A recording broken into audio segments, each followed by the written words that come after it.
सर्वप्रथम हरियाणा की पवित्र पावन भूमि को नमन करता हूँ। वीरों योद्धाओं की भूमि लोहारों को नमन करता हूँ, जो लोहारों के नवाब के आगे नहीं झुके, तो जो आज की सरकार है उसके सामने कहाँ झुकेंगे। मैं सर्वप्रथम नमन करता हूँ पूर्व गवर्नर सतपाल सिंह मलिक को, जो स्वर्गवास हो चुका है। किसान कौम के हीरो थे, हमारे नायक थे। राज्यपाल के पद पर रहते हुए किसान आंदोलन में सबसे मजबूत आवाज़ दी गई थी, किसानों के हक में बोल रहे, लेकिन सरकार ने आज उनको वो सम्मान नहीं दिया जो उनको मिलना चाहिए था। लेकिन हम अपनी कौम के हीरो को ऐसे नहीं असम्मानित होने देंगे। उनकी पुण्यतिथि हर वर्ष बहुत ही भव्य तरीके से मनाएगी, ताकि हमारी आने वाली पीढ़ी उनसे प्रेरणा लेकर के इस अत्याचारी सरकार से लड़ती रहे और सरकार को संदेशा देती रहे कि जो भी किसानों के खिलाफ तो गैर का ऐसा कानून लाएंगे हमारे शोषण के लिए, किसानों के खिलाफ कोई भी कानून बनाएंगे तो हम पूरी मजबूती से उसके खिलाफ लड़ेंगे। और सतपाल गवर्नर साहब को फिर मैं नमन करता हूँ, क्योंकि उनके जैसा आज तक आज़ाद भारत में बहुत गवर्नर हुए, लेकिन अपने पद पर रहते हुए किसानों के हक में कोई गवर्नर नहीं बोलता। और बहुत नेता हुए बोलने वाले, अच्छी बात है, लेकिन एक सरकारी पद पर होते हुए सुविधाओं में रहते हुए हमारे लिए बोल रहे तो बहुत उनका बड़ा दिल था, बहुत किसानों के हितोषी थे। और आज ना लोहारों के धरने प्रदर्शन का जो तहसील प्रांगण में चल रहा है, काफ़ी लंबे 26 तारीख से चला हुआ है और सरकार और अधिकारी सुन नहीं रहे, ये बहुत ही दुखद है।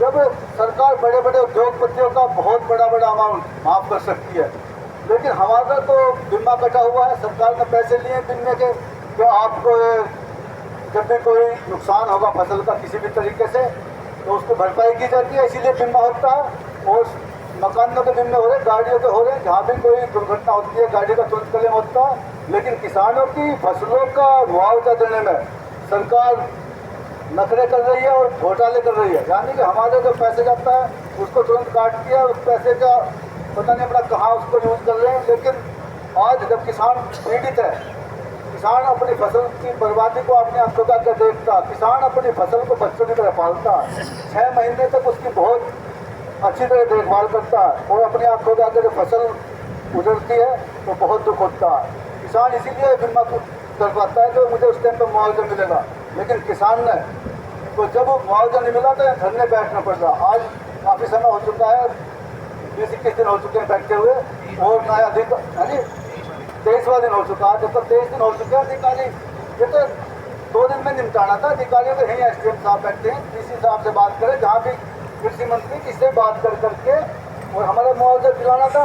ये सोच रहे किसान मुट्ठी भरे, मुट्ठी भर किसान नहीं है, पूरे हरियाणा का, पूरे भारत का किसान तो संयुक्त किसान मोर्चे के साथ है। और जब भी इस किसान आंदोलन को चलाने वाले आंदोलन करेंगे तो सभी काफ़ी संख्या में आएंगे और एक दिन यहाँ पे एसडीएम साहब को, डीसी साहब को हमारी बात सुननी पड़ेगी, क्योंकि किसान हटने वाला नहीं है। हम तो ट्रेनिंग ले चुके हैं, हमारे तो बचपन से लेकर के धरना प्रदर्शन चलता रहता है। और किसान आंदोलन तो जब से हुआ है, बॉर्डर पर चला, तब से तो हम पूरे मजबूत हो गए, बचेंगे नहीं। जब तक हमारा मुआवजा सरकार नहीं देगी, एसडीएम साहब हमारी समस्या का समाधान नहीं करेगा, तो तब तक ये धरना चलता रहेगा।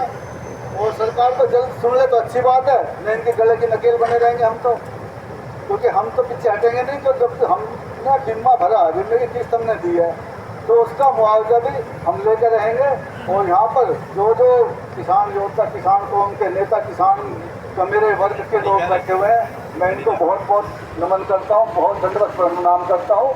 मैं अपने हक की लड़ाई के लिए अपना काम छोड़ करके, अपना आराम छोड़ करके, ये भी ऐसी पंखे कूलर में अपने घर में रह सकते थे, लेकिन अपने हक की लड़ाई के लिए यहाँ पर बैठे हुए हैं।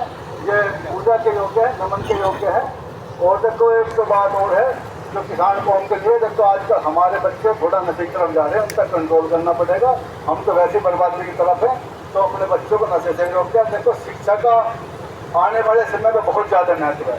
जो परिवार शिक्षा से बिछड़ जाएगा वो बराबरी नहीं कर पाएगा समाज में। तो सभी को अपनी बच्चों की शिक्षा पर ध्यान देना पड़ेगा, चाहे फोन देख करके बच्चों की शिक्षा को दिलाए, चाहे अपने एक टाइम की रोटी कम कर ले, अपने बच्चों को अच्छी से अच्छी उच्च शिक्षा दिलाए, ताकि हमारे बच्चे जो आज का आधुनिकरण है उसमें एडजस्ट हो जाए और जो मुख्य विकास धारा पूरे विश्व में चली हुई है उसके साथ शामिल रहे। आप सभी ने सुना, आप सभी का बहुत बहुत धन्यवाद, बहुत बहुत आभार।